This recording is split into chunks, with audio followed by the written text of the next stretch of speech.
Welcome back to the deep dive. We've got a really fascinating set of sources today.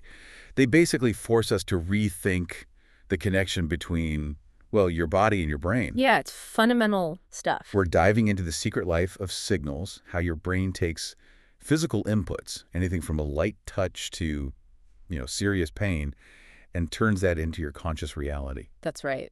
And the research you pulled together gives this incredible comprehensive look at the body's signaling mechanisms.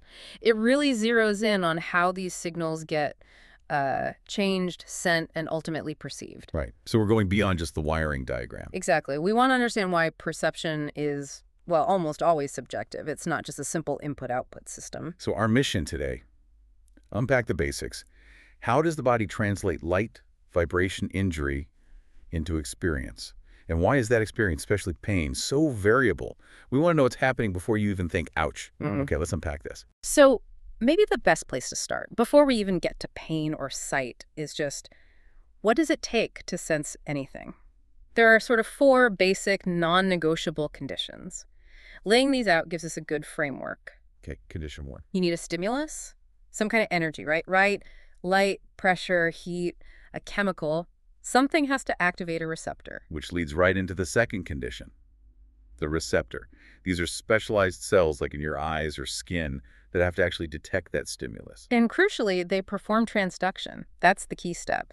Converting that physical energy into an electrical or chemical signal the nervous system understands. It's like translating languages. Got it. So stimulus hits receptor, receptor translates it. Then what? Then you need the nerve pathway. That signal, now in the right language, has to travel. It needs a dedicated route from wherever it started up the spinal cord towards the brain. And the final piece. Perception. This is where the brain comes in. It takes those signals, those electrical pulses, and interprets them. It makes them mean something. That's when you actually become aware of the sensation and that interpretation part. That's huge. Okay, so that's the general framework. Now let's apply it specifically to pain, because the sources suggest the pain pathway is, well, it's built to be fiddled with, right? Modulate. Exactly. It has its own sort of four steps within that larger framework. It starts, again, with transduction. But for pain, this means specific receptors are involved. Right, nociceptors. These are specialized sensory cells that respond to noxious stimuli, things that are actually or potentially damaging tissue. They have a high threshold, so they don't just fire for any little thing. Okay, so the damage happens, nociceptors fire, then transmission, the signal has to move. Correct. From the injury site up the spinal cord, heading towards the brain.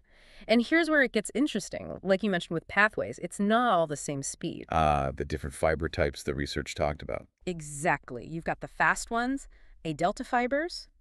They're myelinated like insulated wires, so they carry signals really quickly.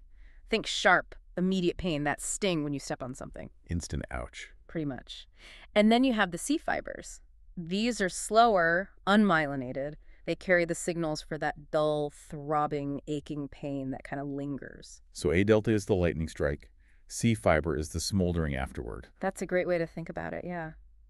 This difference really shapes how we experience pain over time, the initial shock versus the longer ache. Okay, so after transmission comes modulation. This sounds like the control room. It really is. This is where the central nervous system can step in and actually change the signal. It can amplify it, make it seem worse, or dampen it, turn the volume down, even before it reaches your conscious awareness. It's not a passive relay.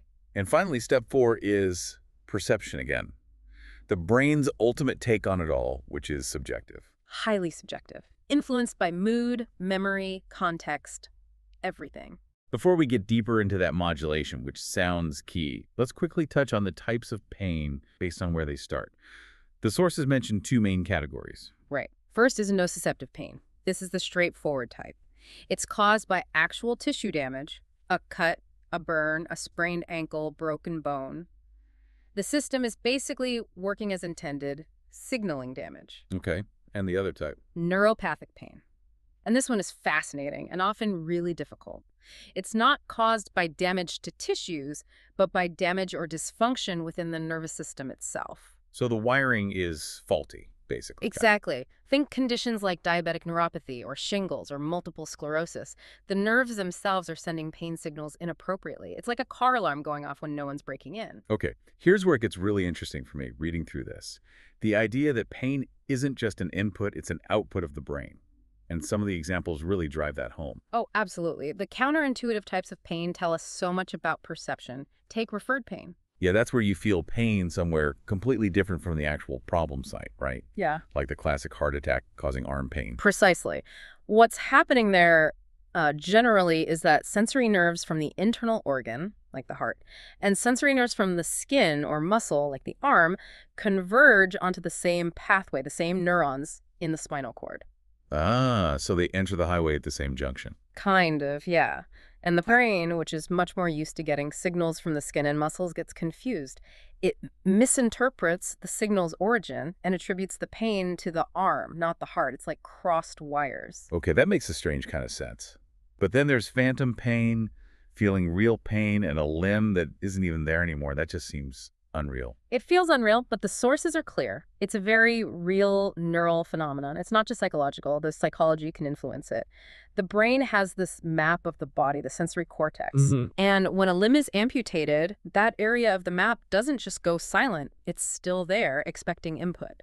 When it doesn't get the normal signals, it seems it can become hyperactive or misfire, generating the sensation of pain as if the limb were still present. Wow. So the brain map is still active. Essentially, yes. Yeah. And this links into things like intractable pain, pain that's just incredibly persistent and hard to treat. Which suggests the problem isn't always the initial injury lingering, but maybe the brain's modulation system getting stuck in the on position. That's a huge part of it. The failure to effectively modulate or turn off the pain signal is critical in chronic pain conditions. The gate, which we'll get to, might be stuck open. And this brings us back to how much our minds, our psychology can influence this modulation. Absolutely crucial. The research strongly emphasizes this. Things like anxiety, depression. They aren't just reactions to pain. They can actively increase the perception of pain. Well, take catastrophizing. That's a specific cognitive pattern where someone focuses intensely on the pain, ruminates on how bad it is, feels helpless. This pattern seems to directly amplify the signals within the central nervous system. It turns up the volume knob. So worrying about the pain literally makes it feel worse because your brain is boosting the signal. That's mind-blowing. It really is. And it shows the power of cognitive and emotional factors. Social context matters too. Feeling isolated, lacking support, or being in a culture where expressing pain is seen as weakness. These things remove coping mechanisms and can also intensify the subjective experience. Okay, this whole idea of the brain turning the volume up or down the modulation leads us straight to a really famous theory the sources cover, the gate control theory. Yes, Melzack and Wall's theory from the 60s. It was revolutionary. It proposed that pain signals aren't just a one-way street to the brain. There's a kind of neurological gate in the spinal cord, specifically in an area called the substantia gelatinosa. Yeah, a metaphorical gate. The idea is that nerve signals, both pain signals traveling on those small A delta and C fibers, and non-pain signals like touch or pressure traveling on larger, faster fibers, arrive at this area in the spinal cord. Okay. And crucially, the non-painful input, the touch or pressure signals on the large fibers, can effectively inhibit the transmission of the pain signals from the small fibers. They essentially close the gate, preventing or reducing the pain signal from continuing up to the brain. Wait, so rubbing your banged elbow actually works because the rubbing sensation sends signals that block the pain signals at the spinal cord level. That's the core idea. It's a perfect everyday example. That rubbing stimulates the large non-pain fibers, which helps to close the gate to the slower pain signals coming from the injury. It's immediate, non-drug pain relief based on competing sensory input. Huh. So it's not just distractions, actually blocking the signal path. Exactly. The brain might prioritize processing the immediate touch sensation over the slower pain signal, especially if the touch signal arrives first or is stronger. It helps you manage the initial shock and assess things without being overwhelmed. That makes so much sense now. And it explains why a lot of the non-drug treatments work, right? They're basically ways to stimulate those gate-closing fibers. Precisely. Think about 10S transcutaneous electrical nerve stimulation. That uses mild electrical currents on the skin specifically to activate those large sensory fibers. Acupuncture might work partly through similar mechanisms, stimulating nerves. Even things like massage, heat, or cold application in physical therapy are leveraging this principle of providing competing, non-painful sensory input. Okay, so given that pain is so subjective and we can influence it, How do clinicians actually measure it? You can't just hook someone up to a panometer. Right, there's no objective measure. It relies entirely on self-report, which means the assessment has to be really thorough to capture the experience. We all know the 0 to 10 scale, the numeric rating scale, Hmm. NRS. Yeah, that's common for intensity. But intensity is only one dimension. For effective treatment, you need more. You need the location, where does it hurt? The duration, how long has it been going on? What makes it better or worse? And the quality you mentioned earlier. Critically important. Is it quality, like sharp, dull, aching, burning, tingling? That can give clues about whether it's more nociceptive, sharp, aching, or potentially neuropathic, burning, tingling, shooting. And what about people who can't use the number scale, like kids? That's where tools like the Wong-Baker Faces Scale come in. It uses simple drawings of faces showing different levels of distress, from smiling to crying. It allows children or adults who have difficulty communicating verbally to point to the face that matches how they feel.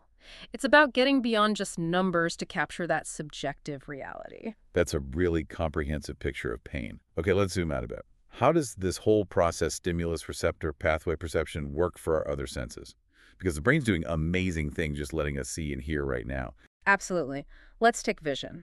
The stimulus is light waves. The receptors are the rods and cones in the retina at the back of your eye.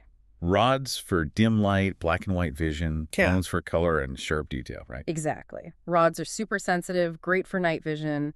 Cones need more light, but give us the rich color world and the fine detail, especially packed in the fovea, the center of our gaze. But the perception part, that's where the magic happens. You mean how we see a stable world even though our eyes are constantly moving and the light changes? Precisely. That's visual constancy. Your brain is constantly making adjustments. The raw image on your retina changes dramatically as you move your head or as things get closer or farther away, but you don't perceive the world as constantly warping and shifting. So the brain edits the input. It computes, it uses information about your own head and eye movements, estimates distances, adjusts for changing light levels, and presents you with a perception of a stable, consistent world. It's an incredible amount of processing just to see things normally. Okay, wow. What about hearing audition? Stimulus is sound waves, vibrations in the air. Right, those vibrations get funneled into your ear, eventually causing the tiny bones in the middle ear to vibrate, and the last bone, the stapes, pushes on a little window into the inner ear, the cochlea. And the cochlea is where the receptors are. Yes, inside the fluid-filled cochlea are the hair cells. These tiny, delicate cells are the transducers. As the fluid vibrates, it bends these hair cells, and that bending triggers the electrical signal that gets sent to the brain via the auditory nerve. But how does the brain figure out where a sound is coming from? Just from those signals? Yeah, through auditory localization. It's incredibly clever. Your brain compares the signals arriving from both ears. A sound coming from your left side will hit your left ear a tiny fraction of a second before it hits your right ear, literally microseconds, and it will also be slightly louder in the left ear because your head creates a sound shadow. The brain analyzes these tiny differences in timing and intensity between the two ears to calculate the sound's location in 3D space. It's doing complex physics calculations constantly. Amazing. Okay, one more sense that the source is highlighted as unique. Smell. Olfaction. Ah, yes, smell. It has this reputation for being primitive, but it's got this incredibly direct line to our emotions and memories. How does that pathway work? So odor molecules in the air enter your nose and stimulate olfactory receptors high up in the nasal cavity. These send signals to the olfactory bulb, which sits right at the base of the brain. Now here's the unique part. It bypasses the main relay station. Exactly. Unlike vision, hearing, touch, which mostly route through the thalamus first, the signals from the olfactory bulb go directly into parts of the limbic system. The emotional brain. Right. Specifically to the amygdala, which is central to processing emotions, and the hippocampus, which is critical for forming new memories. This direct, ancient connection is why a particular smell can trigger such an immediate, powerful, often unexpected wave of emotion or a vivid memory. Like Proust's Madeleine. The classic example, it's not filtered through higher cognitive centers first. It hits you right in the emotional core. It's a shortcut. And of course, the brain isn't just processing these senses one by one in neat little boxes. Not at all. It's constantly performing multi-sensory integration, combining information from different senses to create a richer, more accurate, and unified perception of the world. Like how food tastes different when you can't smell it. Perfect example. Flavor is largely smell plus taste plus texture. Or think about the ventriloquist effect. You see the dummy's mouth move and you hear the voice, even if it's coming from slightly off to the side. Your brain integrates the sight and sound and makes you perceive the sound as coming from the dummy's mouth. Vision often overrides hearing in that kind of conflict. It corrects reality based on what it sees. It builds the most plausible reality from all the available data. So what does this all mean, if we wrap this up? I think it means that our experience of the world isn't just a passive recording. It's an active construction. The signaling system is incredibly sophisticated, yes, but it's also deeply subjective. It's constantly being tweaked, modulated by our biology, our emotions, our memories, our expectations. And understanding these mechanisms, like the gate control theory or the direct link between smell and memory, it gives us insight into why we feel what we feel. Exactly. Pain isn't just an input message of damage. It's an output decision by the brain based on perceived threat. Seeing isn't just light hitting the retina, it's the brain building a stable world. Hearing isn't just vibration, it's the brain calculating location. It's all interpretation. We covered a lot: the speed of nerve fibers, the strangeness of phantom limbs, how the brain keeps our vision stable, and that amazing direct line from smell to memory. And maybe a final thought to leave listeners with. Building on all the sensory processing, we talked about the brain managing signals, modulating them. Consider sensory overload too much stimulation and sensory deprivation too little. Right. Our modern world, it's constantly on, isn't it? Screens, notifications, noise.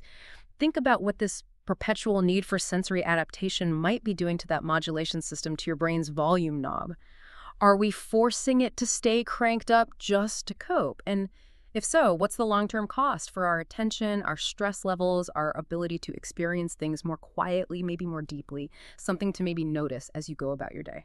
That's a really powerful thought to end on. Thank you for joining us for the deep dive. We'll be back next time to unpack another set of sources.